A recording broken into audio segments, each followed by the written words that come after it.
नेमिषारण्य में व्यास गादी पर विराजमान हुए श्री सूत जी महाराज और चरणों में बैठे सोनक आदि 88,000 ऋषि। ध्यान रखना, विशाल वट वृक्ष की सुंदर छाया है।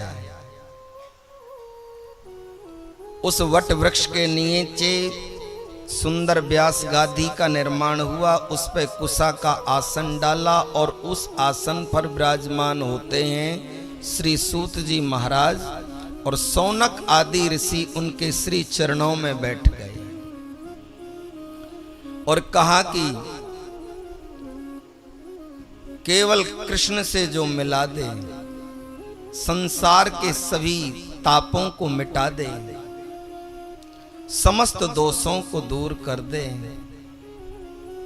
भगवत प्राप्ति करा दे, ऐसी कथा कौन सी है, उसे आप हमें श्रवण कराएं। सूत जी महाराज कहते हैं ऐसी कथा तो केवल भगवत कथा ही है। जोर से बोलिए भागवत भगवान की जय हो। और एक बात बोले, ये जीवन जो आपको मिला है ना, ये भक्ति करने के लिए मिला है।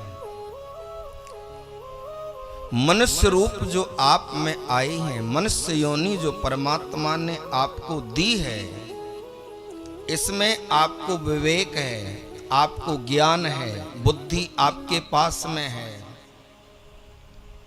और आपको पता है कि हम 84 लाख योनियों को काटने के बाद इस मनुष्य योनि में आए हैं। वो किस लिए आए हैं कि भगवत भक्ति करें। किसी भी परिस्थिति में हो परमात्मा की भक्ति करें, अपने मन को और अपने तन को गोविंद से जोड़ दें, इसलिए आए। और यदि इस योनि में आने के बाद भी आप भक्ति नहीं करते ना, तो पुनः फिर उन्हीं 84 लाख योनियों में जाना पड़ेगा, उस चक्र को काटते रहिएगा, फिर दोबारा फिर मनुष्य बनना। परमात्मा तो आपको यही कहेंगे कि मैंने तो तुझे पहले ही मनुष्य बना करके भेजा था कि तू मेरा ध्यान करना, मुझे प्राप्त करना, मेरी भक्ति करना,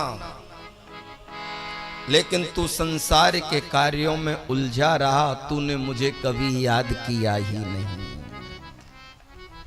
और एक बात बोलें, जब तक व्यक्ति परमात्मा को याद नहीं करता तब तक परमात्मा भी उस पर दया नहीं करते।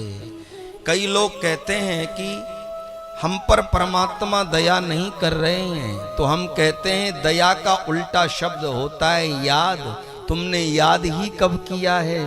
तुम यदि उस प्रीतम को याद करोगे तो प्रीतम तुम पर अपनी कृपा दृष्टि बरसाएगा और तुम पर दया करेगा।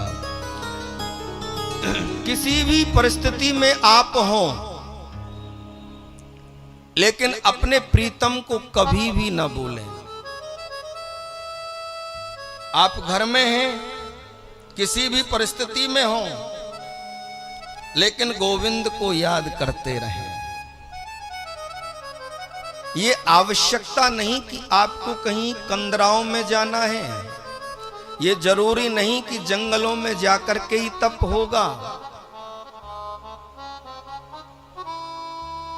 घर में भी किया जा सकता है। केवल प्रीतम को याद करिए और प्रीतम से प्रेम को बढ़ाइए। प्रेम से परमात्मा की प्राप्ति होती है।